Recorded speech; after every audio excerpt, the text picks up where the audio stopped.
kasih Tuhan untuk hadirat-Mu. Biar malam hari ini Kau terus lingkupi kami dengan hadirat-Mu ya Tuhan. Hamba minta biar sekali lagi Roh-Mu yang melayang-layang di atas kami. Buat hari ini kami sekali lagi terlingkupi dan terdurungi oleh hadirat-Mu. Karena hamba tahu Tuhan, sebuah kebaktian tanpa pribadi-Mu akan menjadi sia-sia. Tapi hamba tahu ketika Engkau hadir di tengah-tengah kami, maka itu yang akan mengubahkan hidup kami dengan luar biasa dan ajaib. Hari ini hamba minta Tuhan, buat hati kami menjadi tanah yang subur. Buat setiap benih firman yang hari ini akan kami terima, masuk dan bertumbuh dan berbuah ya Tuhan. Dan hamba percaya biar hari ini, malam hari ini, tidak ada satupun dari kami yang terlewat. Tidak ada satupun kami yang miss dengan firman-Mu dan pesan-Mu. Tapi malam hari ini Tuhan, mari curahkan isi hati-Mu di tengah-tengah kami. Mari Tuhan curahkan apa yang Engkau mau buat setiap kami. Biar di tahun yang baru ini kami sekali lagi melangkah bersama dengan Engkau. Biar di tahun yang baru ini kami sekali lagi memulainya dengan Roh. Dan kami percaya kami akan mengakhiri juga dengan Roh dan bukan kedagingan. Tapi hari ini Tuhan, mari bicara Roh Kudus. Mari bicara Tuhan. Kami mendengarkan dan kami siap untuk menerima pesan-Mu pada malam hari ini. Hamba minta Kau turunkan roh wahyu, roh hikmat, roh pengertian di tengah-tengah kami. Buat hari ini kami menangkap akan kebenaran firman Tuhan. Karena kami tahu kebenaran yang kami terima, itu yang akan memerdekakan kami. Maka ketika kami pulang dari tempat ini, hidup kami berubah, masa depan kami berubah, keluarga kami berubah, semua kutuk akan berubah menjadi berkat. Karena kami tahu kami menyembah Tuhan yang hidup dan bukan Tuhan yang mati. Terima kasih Tuhan, di dalam nama Tuhan Yesus Kristus. Dan semua yang siap diberkati sama-sama katakan amin. Amin, amin, amin. Shalom. Saudara, hari ini sebuah kehormatan jika saya boleh sekali lagi menyampaikan akan firman Tuhan di tempat ini. Saudara, dan seperti yang tadi Ko Freddy sudah berkata, kita sedang memasuki akan Rosh Hasanah. Kita sudah memasuki akan tahun baru, yaitu P Gimel, saudara. Boleh Kak minta tolong yang di depan dikecilkan sedikit ya, terima kasih ya. Oke. Saudara, kita masuki itu adalah 25 September sundown, saudara. Jadi sekarang ini kita sudah ada dalam tahun P Gimel, saudara. Dan saya percaya mungkin saudara semua di tempat ini sudah mendengarkan, ada kan begitu banyak penjelasan tentang P Gimel. Tapi izinkan saya hari ini sedikit menyampaikan atau menambahi dan memperlengkapi dari semua yang saudara sudah pernah dengar. Saudara, kalau saudara perhatikan huruf Gimel itu berbentuk seperti kaki, saudara. Boleh minta tolong di next? Oke, next. Ada alfabetnya, saudara. Next, lagi. Ada alfabet. Oke. Kalau alfabet kita bahasa Indonesia, kita akan mulai dari kiri ke kanan, saudara ya. Kita baca dari kiri ke kanan. Tapi kalau alfabet Yahudi, mereka akan mulai dari kanan ke kiri, saudara. Maka saudara perhatikan yang ada seperti ada mahkota 3 ya, itu adalah Gimel. Dan mereka berkata itu seperti kaki yang sedang berjalan menjauh dari Bet atau menjauh dari huruf Bet dan menuju ke Dalet, yang artinya sebuah pintu rumah, saudara. Dan ada banyak yang mentafsirkan, mereka berkata ini waktunya masa yang baru, berpindah dari hal yang belum permanen atau yang sementara menjadi permanen, saudara. Tapi ketika saya berdoa, Tuhan, apa yang menjadi pesan-Mu buat setiap anak-anak-Mu? Dan tiba-tiba Tuhan cuma berkata, nak, memang ada masa yang baru akan kuberikan dalam hidupmu. Akan ada begitu new era, new season yang akan Tuhan berikan di tengah-tengah kita. Tetapi Tuhan berkata, jangan lari atau jangan pergi dari rumah roti. Saudara, Bet artinya memang kemah, tapi Bet artinya juga rumah. Itulah kenapa Bethlehem artinya adalah rumah roti. Mari kita buka sama-sama Rut 1 ayat yang pertama sampai ayat yang kelima. Rut 1 ayat yang pertama sampai ayat yang kelima. Saudara, sebelum saya lupa, saya dapat tugas promosi buku, saudara ya. Sebelum saya lupa, ada buku deklarasi perjanjian dan doa. Ini isinya semua deklarasi, membantu saudara untuk kalau bingung deklarasi apa, saudara bisa beli ini. Tapi terbatas, saudara. Harganya berapa terserah saudara memberi, nanti bisa dengan Ibu Ripkah di sana ya. Sebelum saya lupa, saudara. Oke, mari kita lanjutkan ke firman Tuhan. Rut yang pertama, ayat yang pertama sampai ayat yang kelima. Pada zaman para hakim memerintah, ada kelaparan di tanah Israel. Lalu pergilah seorang dari Betlehem, Yehuda, beserta istrinya dan kedua anaknya laki-laki ke daerah Moab untuk menetap di sana sebagai orang asing. Nama orang itu ialah Elimeleh, nama istrinya Naomi, dan nama kedua anaknya Mahlon dan Kilion. Semuanya orang-orang Efrata dari Betlehem, Yehuda. Dan setelah sampai ke daerah Moab, diamlah mereka di sana. Kemudian matilah Elimeleh suami Naomi, sehingga perempuan itu tertinggal dengan kedua anaknya. Keduanya mengambil perempuan Moab, yang pertama bernama Orpa, yang kedua bernama Rut, dan mereka diam di situ kira-kira 10 tahun lamanya. Lalu matilah juga keduanya, yakni Mahlon dan Kilion, sehingga perempuan itu kehilangan kedua anaknya dan suaminya. Saudara, arti nama Elimeleh adalah my God is king. Tuhanku adalah seorang raja. Dan ketika Alkitab berkata menetap sebagai orang asing, dalam bahasa Ibraninya itu sojum. Kayak bahasa Korea tapi bukan, saudara. Itu bahasa Ibrani yang artinya to sink, tenggelam, fear, ketakutan, to stir up trouble, atau membangkitkan persoalan, saudara. Jadi ketika kelaparan itu melanda, Elimeleh yang artinya my God is king, justru lari dari rumah roti dan tinggal sebagai orang asing yang ketakutan dan tenggelam dalam persoalannya sendiri. Saudara, tapi ketika itu Tuhan berkata sekali lagi jelas dalam hidup saya, jangan tinggalkan rumah roti. Karena kenyataannya banyak orang Kristen lari adalah solusi pertama yang akan kita lakukan ketika masalah itu ada dalam hidup kita. Yakub adalah orang yang sama. Yakub ketika dia menghadapi masalah dengan Esau, yang dia lakukan dia pergi, dia kabur. Tapi hari itu bahkan sampai Tuhan bergulat dengan Yakub. Tuhan pukul pangkal pahanya supaya apa? Yakub tidak bisa lagi pergi. Tapi mau tidak mau Yakub harus menghadapi akan Esau. Dan sekali lagi Tuhan ciptakan kita menjadi seorang yang lebih dari pemenang. Dan dia mau berkata, nah ada begitu banyak hal, jangan lari, tapi hadapi bersama dengan siapa? Dengan Tuhan, saudara. Karena ketika kita menghadapi bersama dengan Tuhan, kita membawa senjata dengan benar. Di saat itulah kemenangannya akan diberikan di tengah-tengah kita. Hari itu Yakub, dia bergulat dengan Tuhan. Tuhan ubah namanya.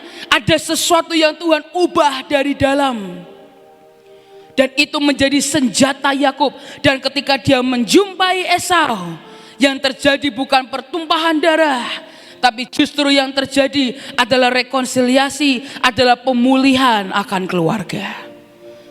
Saudara, lari memang solusi yang terbaik.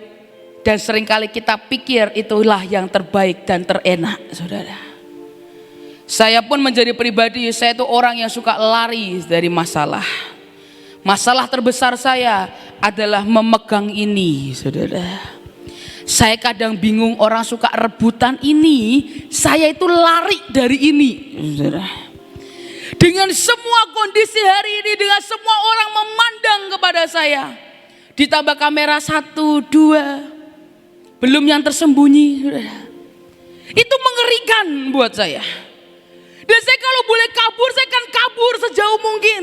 Dan saya akan menghindari panggilan Tuhan yang ini. Dan sudah saya pikirkan segala macam skenario, apa yang akan saya lakukan, saya akan kabur.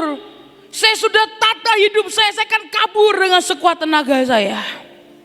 Tapi sekali lagi, itulah kasih Tuhan.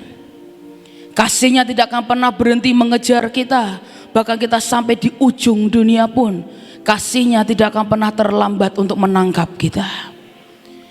Dia tangkap saya, Dan dia buat saya dengan keberanian, bukan keberanian terhadap kemampuan saya. Tapi seperti yang di Alkitab berkata, confidence in Christ. Engkau percaya bukan karena dirimu, tapi karena Tuhan yang memampukan engkau. Dan Tuhan paksa saya menghadapi ketakutan terbesar saya, menghadapi masalah terbesar saya. Tuhan paksa saya dengan cara apa? Tuhan bawa pulang papi saya. Saya masih ingat Jiripkah datang ke saya dan dia sodorkan jadwal 2 tahun. Saudara. Dia bilang, Sah, ini sudah dikurang-kurangin dari orang yang akhirnya cancel karena papi udah nggak ada. Tapi sisanya minta kamu, Sah, yang harus menggantikan jadwal khotbah papahmu. Saudara, percayalah, itu perut saya mules gak karu-karuan. Saudara, saya bilang gini, Tuhan, saya ini gak bisa apa-apa. Saya khotbah cuma waktu pertama kali khotbah cuma 2 menit. Saya bilang, saya pernah khotbah sampai 40 menit. Saya turun, ibu-ibu datang ke saya dan bilang, Sah, kamu tuh khotbah apa? Saya juga nggak ngerti saya khotbah apa. Yang penting lamaan dari 2 menit. Saya kaget, anak muda, saya maju doain altar call, gak ada yang mau maju, saudara. Saya masih ingat dengan Bevis, saudara, berdua. Saya udah, ayo maju didoakan, saudara, dari bahasa kasih sampai ngancem, saudara. Ini mungkin terakhir kalinya kamu akan ketemu dengan Tuhan. Tapi tetap gak ada yang maju, saudara. Saya pernah kaget kesembuhan ilahi. Dan tidak ada yang sembuh. Ya sembuh, encok pegelinu, saudara. Sembuh, saudara. Tapi yang lain gak sembuh. Dan sekali lagi saya punya begitu banyak hal untuk berkata, Tuhan izinkan aku untuk lari dari ini. Tapi sekali lagi Tuhan mau kita menjadi seorang yang lebih dari pemenang. Menaklukkan dan memenangkan masalah demi masalah. Bukan dengan kehebatan kita, tapi karena Tuhan, saudara. Dan seringkali mungkin dalam hal yang begitu ada orang lagi yang suka lari dengan, mungkin kau berkata, ini kurang nyaman, aku lari saja. Mungkin kau seperti hari itu, seperti Elimelech, di mana hari itu dia melihat kelaparan sedang melanda. Dia takut miskin, dia takut lapar, dan dia memutuskan untuk lari dan pergi. Dan dia berharap pergi dari rumah roti membuat dia mengalami pembalikan keadaan dalam hidupnya. Tapi saudara, inilah yang saya pelajari, yang Tuhan katakan, yang sebenarnya dibutuhkan untuk membalikan keadaan adalah kesetiaanmu dengan Tuhan. Sebuah kesetiaan itulah yang akan membuat pembalikan keadaan terjadi dalam hidup setiap kita. Rut 1 ayat yang ke-21a. Naomi berkata, dengan tangan yang penuh aku pergi, tetapi dengan tangan yang kosong Tuhan memulangkan aku. Saudara, ini sebuah tanda bahwa keluarga Elimelech meninggalkan Bethlehem itu tidak dengan tangan kosong atau kondisi miskin, saudara. Dengan tangan penuh mereka pergi. Artinya mereka sedang berkecukupan. Dan mereka berpikir, jika aku lari dari Bethlehem, aku lari dari rumah roti, pembalikan keadaan akan terjadi dalam hidupku. Padahal sebenarnya jika dia setia saja, maka dia punya potensi untuk mengalami pembalikan keadaan dalam hidupnya. Kok tahu, Sah? Karena 10 tahun kemudian muncullah Boas, seorang yang paling kaya raya di mana? Di Bethlehem. Artinya kelaparan di Bethlehem itu tidak berlangsung lama, saudara. Tapi hari itu mereka sudah terburu-buru, mereka keluar dari Bethlehem karena ketakutan untuk menjadi miskin. Tapi apa yang terjadi? Dengan tangan kosong Tuhan memulangkan mereka ke Bethlehem. Artinya harta pun habis, nyawa pun habis, saudara. Hari ini saya tidak tahu Bethlehem apa yang sedang Tuhan tetapkan dalam hidupmu. Dia akan memberikan masa yang baru, yes. Tapi ada Bethlehem di mana Tuhan berkata, nak, jangan lari dan pergi meninggalkan Bethlehemmu.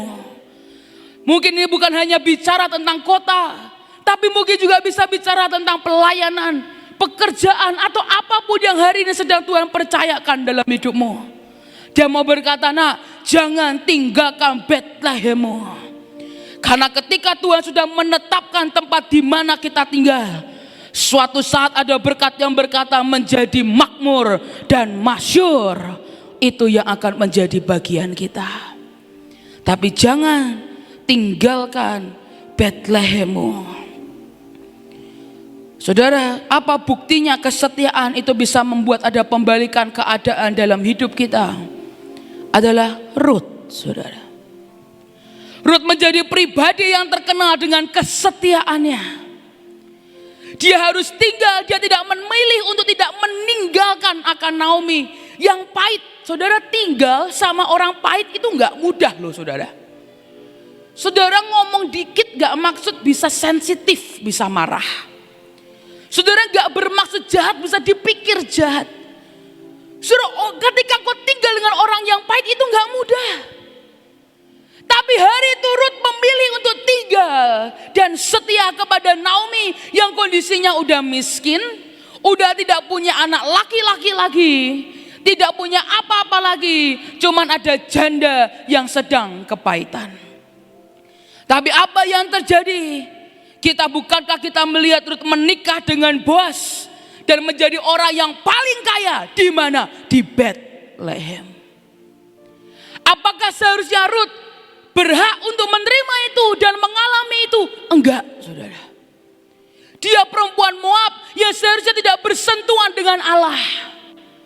Tapi hari itu karena kesetiaannya membuat ada pembalikan keadaan dalam hidup Rut. Dari seseorang yang tidak berhak menerima apapun, tapi dia akhirnya menerima begitu banyak. Di mana? Di Betlehem, saudara. Dan justru Naomi dan Elimelech yang seharusnya menikmati itu karena dia berasal dari Betlehem, akhirnya tidak menerima apapun. Dan hari ini sekali lagi saya mau berkata, dibutuhkan kesetiaan untuk membalikkan keadaan. Banyak orang Kristen juga tidak mau bertahan dalam iman, karena seringkali yang kita kejar itu bukan Tuhan tapi materi, saudara. Dan inilah kebenaran yang kita perlu mengerti. Begitu tujuan kita mengejar uang, tujuan kita mengejar materi, engkau sedang membuat manusia rohmu sedang kelaparan, saudara. Ketika yang kau kejar bukan Tuhan, ketika yang kau kejar adalah sekedar materi, engkau akan menjadi pribadi yang mudah keluar dan lari meninggalkan Betlehem. Tapi sekali lagi, kalau kita kejar uang, maka yang kita alami adalah kelaparan rohani. Bukankah Tuhan berkata, akulah roti hidup? Tapi sebelum dia berkata, akulah roti hidup, dia berkata, bekerjalah bukan untuk materi, bukan untuk apa yang kau terima di dunia ini, tapi bekerjalah untuk siapa? Untuk Tuhan. Saudara, bukan berarti saya berkata jangan bekerja, bukan, saudara.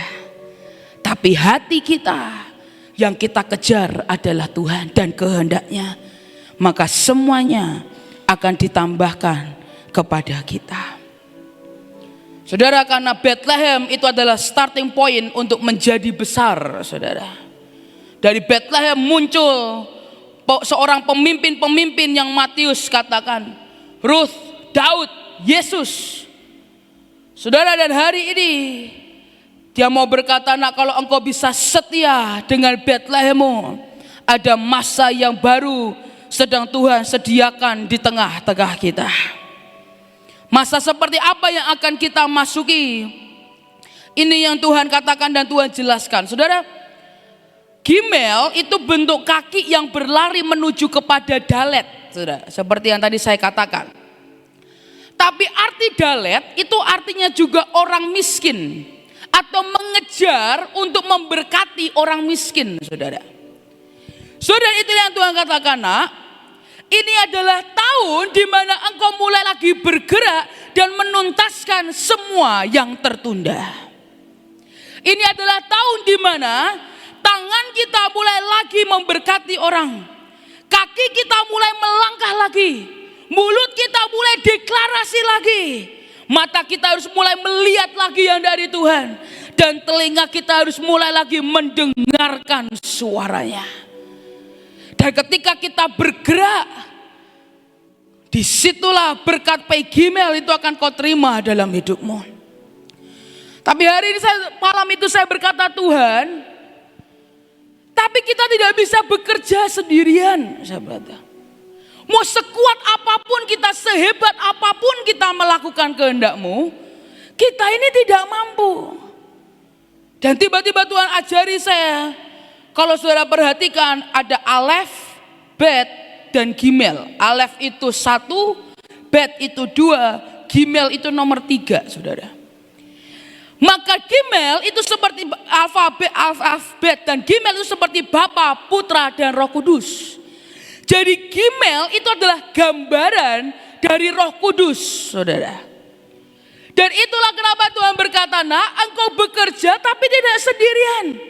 Ada Roh Kudus yang akan kukirimkan di tengah-tengahmu, yang sudah ada dalam hidupmu, yang akan menolong engkau. Supaya apa? Setiap benih yang kau tabur, Dia Roh Kudus yang akan menyirami dan memastikan itu bertumbuh dan berbuah. Karena ini Alkitab katakan Yesaya 44 ayat yang ketiga sampai ayat yang keempat. Yesaya 44 ayat yang ketiga sampai ayat yang keempat. Sebab aku akan mencurahkan air ke atas tanah yang haus, dan hujan lebat ke atas tempat yang kering. Aku akan mencurahkan rohku ke atas keturunanmu dan berkatku ke atas anak cucumu. Mereka akan tumbuh seperti rumput di tengah-tengah air, seperti pohon-pohon ganda rusa di tepi sungai. Ini yang akan Dia lakukan, Dia akan menolong kita, Dia akan menyirami semua benih, dan itu akan bertumbuh dan berbuah. Bahkan anak cucu kita akan menikmati semuanya. Saudara, karena sekali lagi kita ini perlu direkayasa Tuhan, saudara. Dalam hal kita menabur benih, dalam hal kita bekerja, Tuhan mau berkata, nah, minta setiap hari direkayasa Tuhan. Sama seperti kitab Ester, nama Tuhan hampir-hampir tidak ada. Tapi kalau saudara perhatikan di balik semua cerita itu, Tuhanlah yang merekayasa sedemikian rupa. Mari minta direkayasa Tuhan. Supaya apa? Kita menjadi berkat. Kita menyelesaikan tugas dengan finish strong, saudara. Dan tahun ini sekali lagi seperti orang yang berlari menuju memberkati orang miskin. Apa yang perlu kita tabur adalah benih kebaikan. Saudara, dalam kehidupan saya selalu diajar papi tentang yang namanya benih kebaikan. Berkati, berkati, berkati, dan berkati. Suatu hari di gereja kami, setelah hari Minggu, papa saya waktu itu masih hidup. Beliau setelah mengantarkan hamba Tuhan pulang, beliau kembali ke green room, dan tiba-tiba beliau mendengar akan suara tangisan orang, saudara. Saudara, ketika beliau dengar, beliau coba intip itu suara dari ruang kebaktian. Ternyata ada satu ibu-ibu yang sedang berdoa di depan tabut, saudara. Dan ibu ini menangis tanpa bicara apapun, dia cuma nangis di hadapan Tuhan. Saya lupa papa saya kirim siapa, tapi papa saya minta salah satu anak buahnya, tolong kamu cek kenapa ibu itu. Dan setelah dicek, ternyata ibu ini cuma punya waktu besok sebelum dia kemudian akan dikeluarkan dari kos-kosannya, saudara. Dan dia berkata, saya nggak punya uang, anak saya nggak tahu di mana, suami saya tidak tahu di mana. Tapi saya sudah tidak punya uang untuk bayar kos-kosan besok. Dan ibu ini berkata, tapi aku memilih untuk mencari Tuhan. Saudara, dan hari itu bisa saja papa saya tidak mendengar, saudara. Bisa saja tidak ada orang yang tahu, bisa saja pintu itu tertutup, saudara. Tapi hari itu Tuhan merekayasa sedemikian rupa. Dan hari itu Tuhan gerakkan papa saya berkati ibu itu. Dan ibu itu diberkati, saudara. Dan dia berkata, terima kasih Pak, saya tidak perlu keluar dari kos-kosan saya.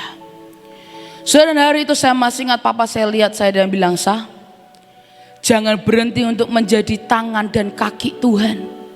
Jangan berhenti untuk menjadi mata dan telinganya. Saya bilang maksudnya apa? Dan Bapak saya mulai berkata, jangan tutup matamu ketika engkau lihat orang susah. Jangan tutup telingamu kalau Tuhan izinkan engkau mendengar ada yang mengalami dibutuhkan. Dan jangan hentikan tanganmu. Jangan kunci tanganmu untuk memberkati kalau engkau tahu Tuhan suruh kamu untuk memberkati. Saudara, itu saya pegang, saudara.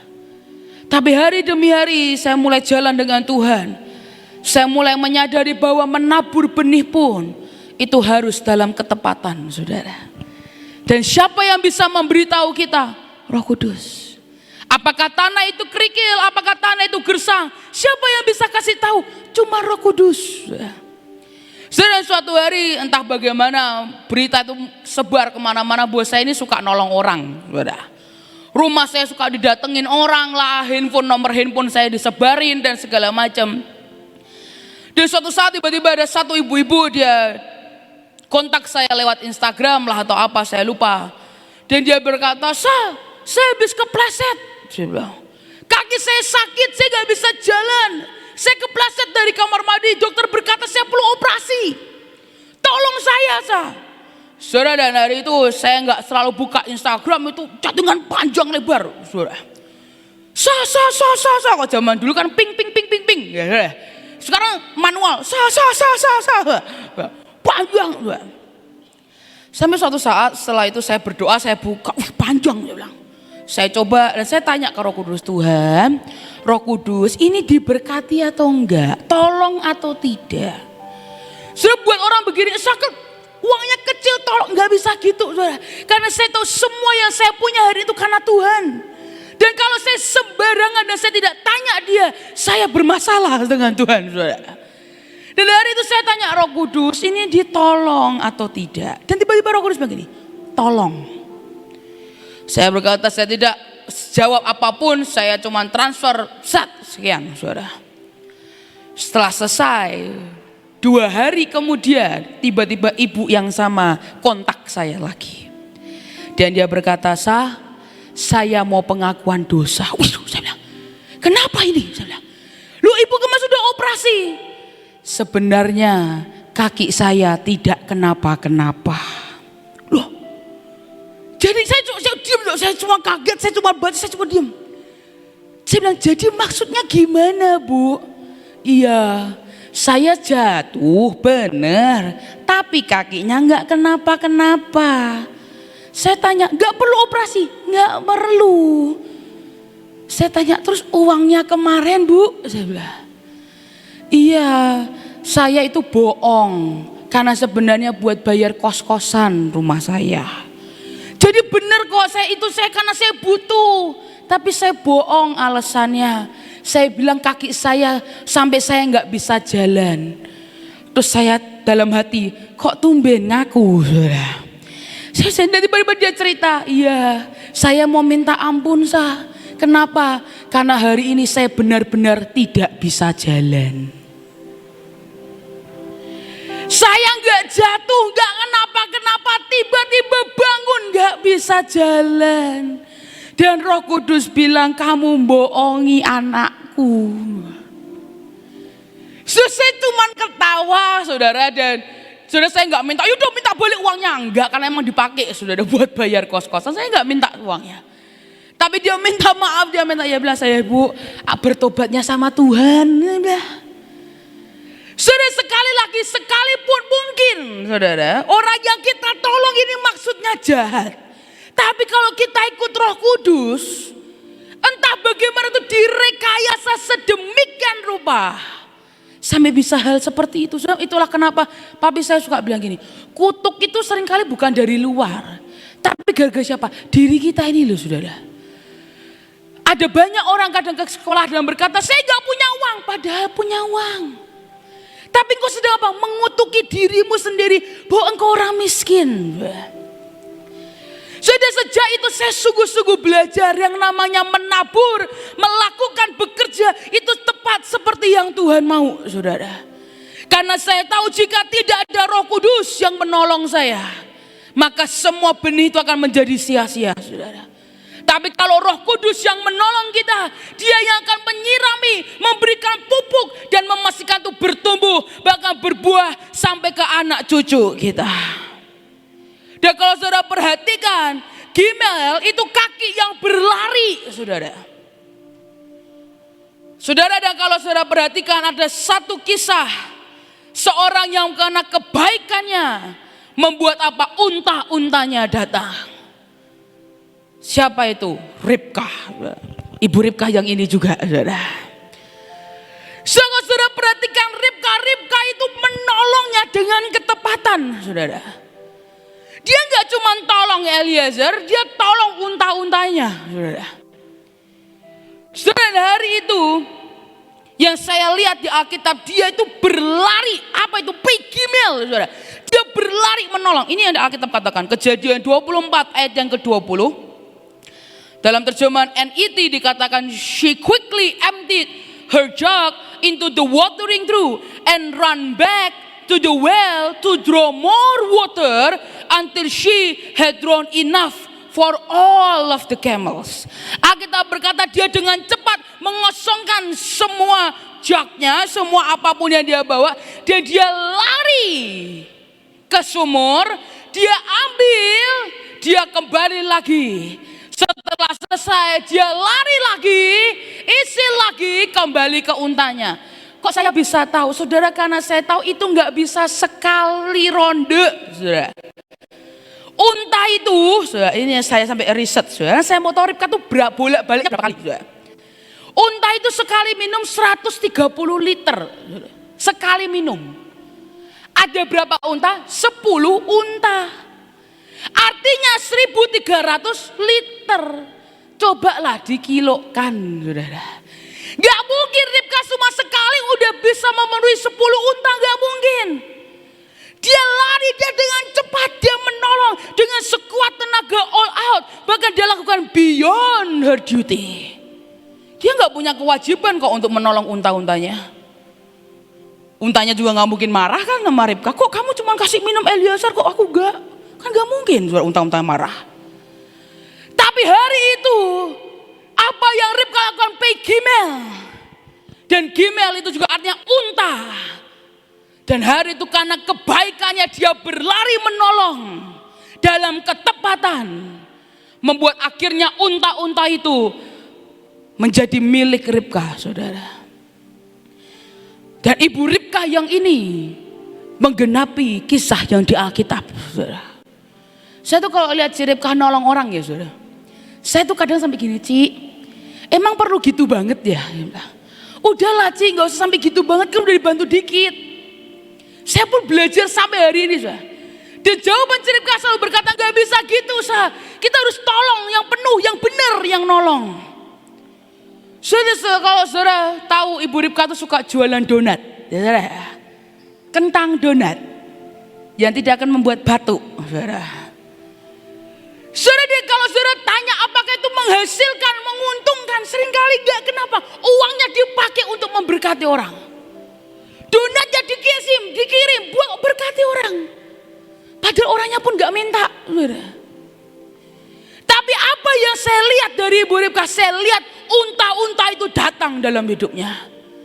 Dengan semua berkat Tuhan, saya lihat bagaimana setiap kali Ribka butuh selalu pas diberi. Hidup pas-pasan dengan Tuhan itu enak, saudara. Pas butuh, pas ada.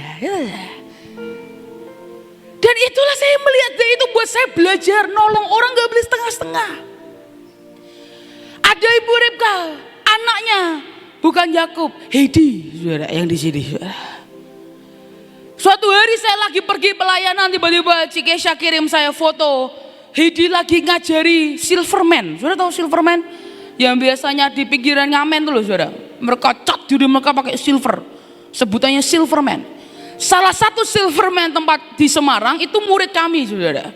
Karena kami baru buka PKBM dan PAUD, saudara. Kami tolong anak-anak yang putus sekolah, yang memang mereka tidak punya uang untuk sekolah. Saudara, bahkan kami tolong anak-anak, saudara, yang karena dia tidak bisa sekolah, dia cosplay jadi murid. Tiap pagi dia pakai sepatu, pakai kaos kaki, pakai baju mirip-mirip kayak seragam. Dia pakai tas, dia duduk di meja, dia pura-pura nulis, padahal dia nggak bisa nulis. Dan dia tidak bisa sekolah karena tidak ada sekolah yang mau terima dia. Kenapa? Akte lahir nggak punya, saudara. Kakak nggak punya. Orang tuanya entah berantah di mana. Kami tolong anak-anak yang seperti itu, saudara. Dan salah satunya adalah Silverman ini, saudara. Dan hari itu saya dikabari bahwa Silverman ini nggak datang ke sekolah, saudara. Karena dia ingin cari uang dan bukan belajar. Sudah saya kaget kalau guru-guru yang lain ya udahlah dianggapnya absen. Hedi, saudara, dicari seluruh Semarang, bayangin, saudara. Ketemu di depan Mall Paragon, lagi ngamen, saudara, ambil Silverman. Akhirnya dibawa ke taman, saudara. Itu benar-benar di depan mall, di tengah-tengah jalan raya, didudukin di taman, belajar di depan mall. Saudara, ketika saya lihat itu, Tuhan berkata, nak, yang seperti ini loh, nak, yang sudah orang itu mulai berkurang melakukannya. Menolong dengan sepenuh hati, bukan karena dengan apa yang bisa kau berikan dalam hidupku, Tuhan. Tapi dia berkata, nah, aku sedang menunggu orang-orang yang menolong sesamanya, yang mengizinkan hatinya digerakkan oleh Roh Kudus dan mulai menabur benih. Karena Tuhan berkata, orang-orang yang seperti itulah yang akan membuat dia menerima pegimel dalam hidupnya. Unta-unta akan datang dalam hidupnya, berkat Tuhan akan datang dalam hidupnya. Padang gurun akan berubah menjadi kebun buah-buahan. Bahkan Alkitab berkata akan menjadi hutan, saudara. Dan Tuhan berkata, nak, pegimel adalah tahun di mana engkau tidak menunggu kesempatan untuk memberkati orang lain, tapi kau ciptakan kesempatan itu. Engkau ciptakan kesempatan untuk memberkati orang. Engkau ciptakan kesempatan untuk menjadi berkat. Kapanpun Roh Tuhan mengarahkan kita. Karena seperti yang di Yesaya 61 dia berkata, Roh Tuhan Allah ada padaku, oleh karena Tuhan telah mengurapi aku. Kenapa, saudara? Tuhan tuh kirim Roh Kudus dalam hidup kita. Kita berkata, ia telah mengutus aku untuk menyampaikan kabar baik kepada orang-orang sengsara dan merawat orang-orang yang remuk hati, untuk memberitakan pembebasan kepada orang-orang tawanan dan kepada orang-orang yang terkurung kelepasan dari penjara. Menjadi berkat bukan hanya sekedar materi, tapi bagaimana hidupmu menjadi instrumen untuk menyampaikan kabar baik dimanapun engkau berada. Di tempat kami baru-baru ini, mungkin sudah berjalan beberapa bulan, kami buat pendalaman Alkitab di lapas, saudara. Saudara, setiap minggu ada beberapa pengkhotbah akan gantian ke sana, dan mereka benar-benar ujian. Dan saudara, bahkan ini pernah dilakukan di Bandung oleh Kak Selvi. Dan salah satu dari narapidana di sana, napi di sana, keluar dari penjara bisa kerja di Pertamina, saudara. Hanya karena ikut pendalaman Alkitab, saudara. Dapat sertifikat itu ternyata luar biasa, saudara, kalau di lapas. Saudara, kita coba tolong mereka, kita bantu mereka, kita buat pendalaman Alkitab dan sebagainya. Saudara, dan hari itu tiba-tiba itu muncul di koran, saudara. Dan di bagian atas di koran itu tertulis akan terjadi mutilasi yang barusan terjadi di Semarang, saudara. Dan itu terjadi dekat di kami. Tapi di bawahnya, kalau saudara lihat di sini ada tulisan 11 napi lapas terima sakramen baptis. Dan saudara akan lihat Pak Thomas di sana, saudara. Dan hari Tuhan berkata, nah, iblis akan menggembangkan kekejian. Iblis akan memberitakan kabar buruk. Iblis akan memberitakan terus ketakutan. Karena iblis tahu ketakutan itu menular. Tapi saudara harus mengerti, iman pun itu menular, saudara. Dan hari Tuhan berkata, nah, meskipun iblis mencoba memberitakan yang buruk, pastikan dunia juga mendengar nama Yesus sedang dipermuliakan. Pastikan dunia juga mendengar bahwa ada orang-orang yang bertobat dan datang kepada Tuhan. Dan sekali lagi saya sungguh berdoa, ini bukan waktunya untuk diam, tapi ini waktunya untuk kita bergerak. Ini waktunya untuk kita terus mencari Tuhan dan kehendaknya. Apa yang Dia mau, kau diarahkan ke kanan, kau ke kanan, ke kiri, ke kiri. Dan tanpa kau sadari ada hati raja yang akan tumbuh dalam hidupmu. Karena Alkitab berkata hati seorang raja adalah hati yang mudah diarahkan kemanapun tuannya mau dia pergi. Dan saya sungguh berdoa biar di tahun ini, mari jangan berdiam diri lagi. Mari mulai aktif dan lakukan apa yang Roh Kudus perintahkan. Dan ketika engkau lakukan itu, maka engkau akan lihat pembalikan keadaan terjadi dalam hidupmu. Saudara, tapi tahun Gimel itu artinya juga unta, saudara. Unta tidak hanya berkata tentang berkat dan kelimpahan, tapi juga tentang pembekalan selama di padang gurun, saudara. Menjadi kuat di padang gurun. Saya akan tutup dengan ayat ini, Yohanes 4 ayat yang ke-14. Yohanes 4 ayat yang ke-14. Tetapi barang siapa minum air yang akan kuberikan kepadanya, ia tidak akan haus untuk selama-lamanya. Sebaliknya air yang akan kuberikan kepadanya akan menjadi mata air yang di dalam dirinya, yang terus menerus memancar sampai kepada hidup yang kekal. Siapa mata air itu? Roh Kudus, saudara. Dan pesan yang terakhir yang Tuhan bicara dalam hidup saya, Dia berkata, nak, jangan biarkan mata airmu menjadi kering. Dan saya mulai tanya, Tuhan maksudnya apa? Kenapa mata air jangan sampai menjadi kering? Tuhan berkata, nak, yang aku berikan mata air itu adalah seorang pribadi dalam hidupmu. Pribadi Roh Kudus. Jika engkau abaikan Dia dan engkau tidak mendengarkan perintahnya, maka ada suatu waktu di mana engkau akan temukan mata airmu ini menjadi kering, saudara. Engkau dengan pelayananmu engkau mulai terbiasa. Dengan semuanya engkau mulai terbiasa dan engkau mulai tidak lagi tanya Tuhan apa yang harus engkau lakukan. Engkau tidak lagi membiarkan Dia menjadi guru dalam hidupmu. Engkau tidak lagi membiarkan Dia menjadi pengarah dalam hidupmu. Dan tanpa kau sadari, tiba-tiba mata air di dalammu akan menjadi kering, saudara. Tapi ketika engkau izinkan Rohnya selalu ada dalam hidup kita, kalau kau izinkan Dia terus menjadi mata air yang membual-bual dalam kehidupan setiap kita, itulah yang di Yesaya 32 dikatakan, maka padang gurun akan menjadi kebun buah-buahan. Dan kebun buah-buahan itu akan dianggap hutan. Akhirnya artinya setiap kali dunia berkata resesi, kita akan mengalami pesta raja-raja yang dari Tuhan. Dunia boleh berkata ini masa kegelapan, kita akan melihat apa? Terang Tuhan bersinar dengan luar biasa. Orang berkata padang gurun, yang kita lihat adalah kebun buah-buahan. Bahkan hutan, bukan lagi cuman kebun, tapi sampai hutan buah-buahan. Artinya itu terlalu lebat sampai disebut hutan, saudara. Tapi hari ini saya berdoa, mari jangan biarkan rutinitas membuat mata air kita menjadi kering, saudara.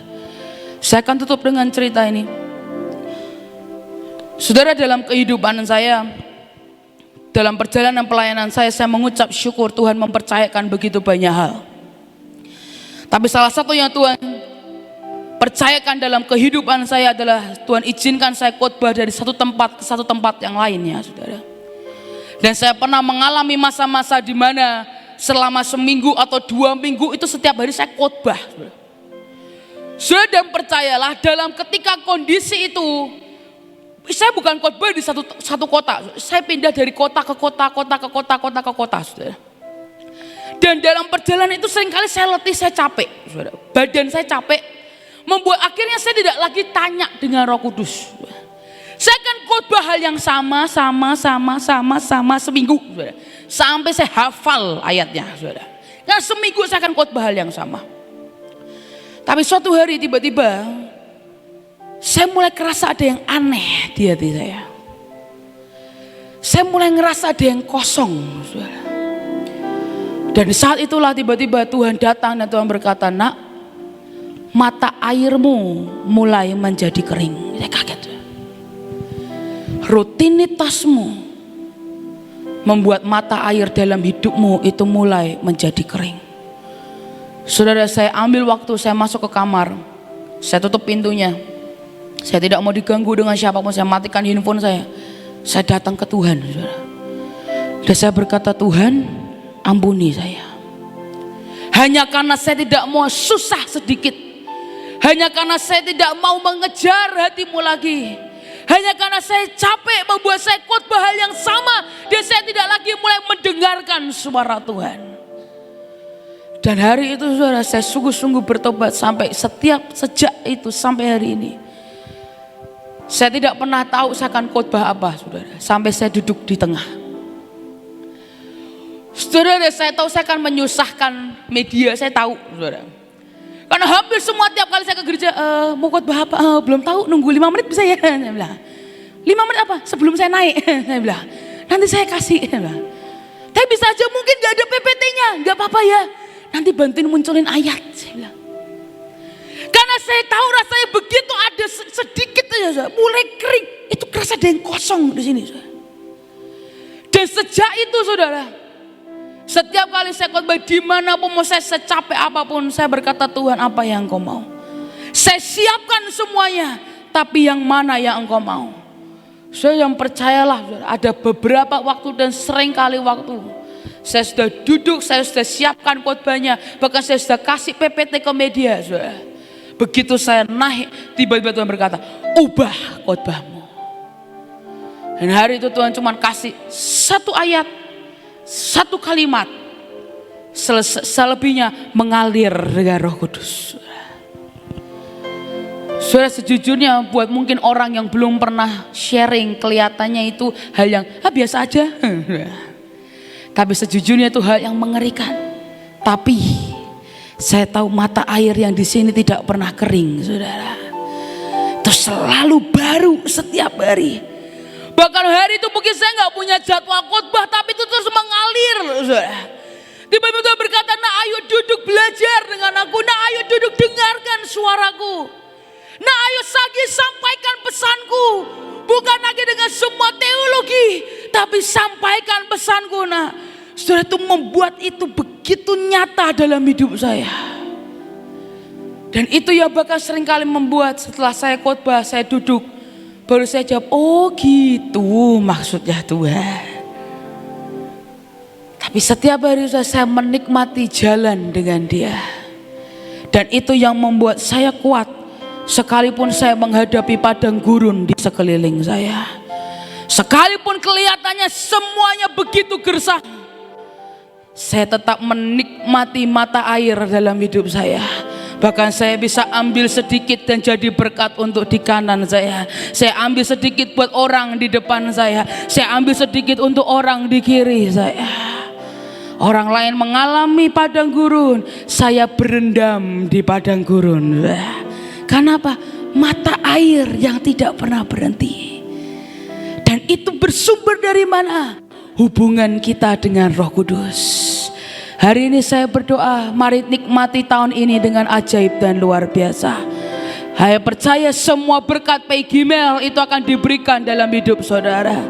Tapi hari ini saya berdoa, mari jangan biarkan mata air kita menjadi kering. Jangan izinkan dia pergi dari hidup kita. Tapi mari kita lakukan dengan kesetiaan. Apapun yang Dia perintahkan, mari lakukan dengan kesetiaan. Maka suatu saat engkau akan lihat pembalikan keadaan akan terjadi dalam hidupmu. Engkau akan lihat padang gurun akan berubah menjadi kebun buah-buahan. Dan engkau akan lihat anak cucumu akan menikmati semuanya. Dan kita percaya tahun ini unta-unta kita datang. Berkat dari seberang datang dalam hidup kita. Berkat-berkat orang fasik, harta kekayaan orang fasik akan datang kepada anak-anak Tuhan. Tapi sekali lagi, rindukan Dia lebih dari apapun. Rindukan kehendaknya lebih dari apapun. Maka semuanya akan ditambahkan kepadamu. Yang percaya katakan amin. Yang percaya katakan amin. Tutup Alkitabmu saja, bangkit berdiri bersama-sama. Mari sembah Tuhan, sembah Tuhan. Rohmu yang hidup penuhiku ya Tuhan.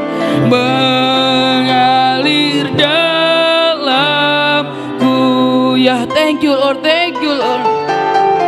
Jiwaku tenang bersamamu dalam naunganmu. Ku buka hati untuk jamahanmu, berserah penuh di hadiratmu. Kau ambil alih seluruh hidupku di altarku, menyembahmu.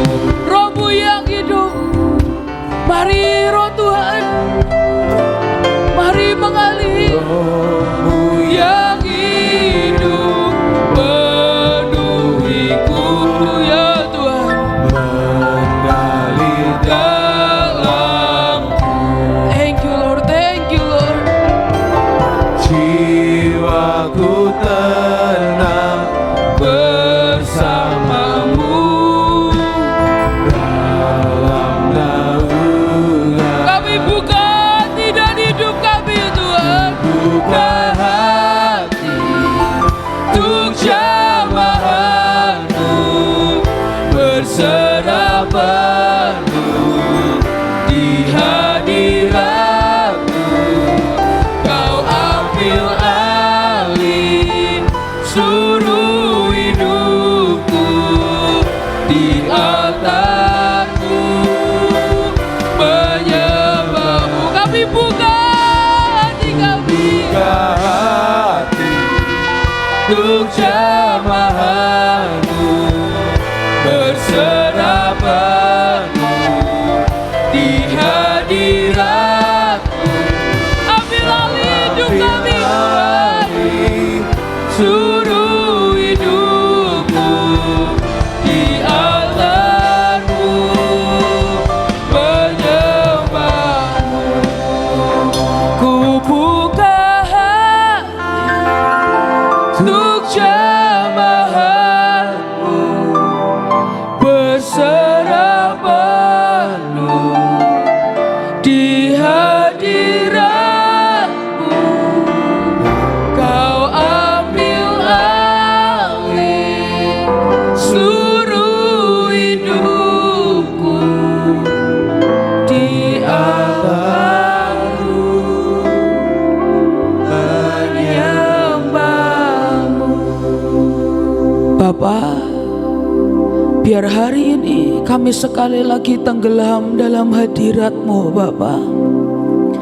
Biar sekali lagi kami merindukan pribadi-Mu lebih dari apapun. Biar sekali lagi Tuhan, kami kembali merasakan akan hadirat-Mu di tengah-tengah kami. Karena kami tidak mau ada mata air yang menjadi kering, tapi biar hari demi hari mata air dalam hidup kami terus bertumbuh dan mengalir, bahkan menjadi berkat untuk banyak orang. Mari Tuhan, penuhi kami dengan hadirat-Mu. Mari penuhi kami malam hari ini Tuhan. Jangan biarkan ada yang gersang di antara kami, tapi biar hari ini mata air itu kembali mengalir dalam hidup kami Tuhan.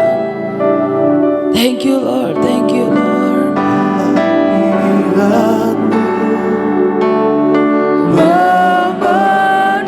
Memenuhiku, hadirat kudus-Mu penuhi bait-Mu, dan ku bersungkur menyembah-Mu. Yang ku nampak hanya kemuliaan-Mu. Ya, doa kami Tuhan. Hadirat-Mu memenuhi, mari penuhi hidup kami. hadirat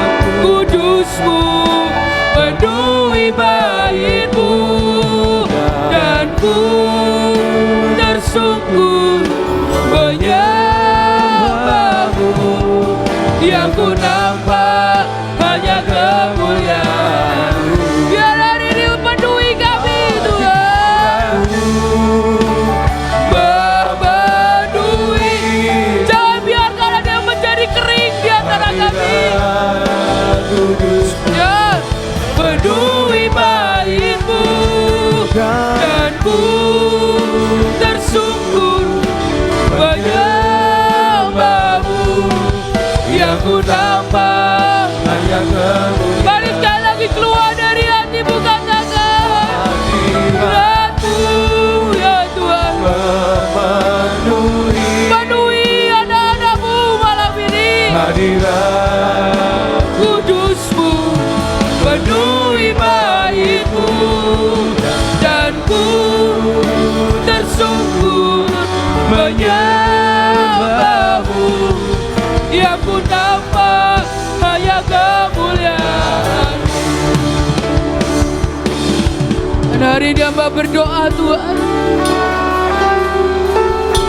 biar Engkau alirkan kembali mata air yang dari Engkau. Biar hari ini air terjun-Mu membasahi setiap kami. Tuhan, hari ini hamba berdoa Tuhan, mari penuhi hidup kami dengan hadirat-Mu. Mari penuhi kami Tuhan. Jangan biarkan ada yang gersang di antara kami. Tapi hari ini hamba percaya mata air itu kembali berbuah dan mengalir dan menjadi berkat untuk banyak orang. Dan kami tahu di dalam hadirat-Mu mata air kami tidak akan pernah menjadi kering. Mari katakan-Mu sekali lagi, sama-sama katakan, hadirat-Mu memenuhiku. Thank you Lord, thank you Lord.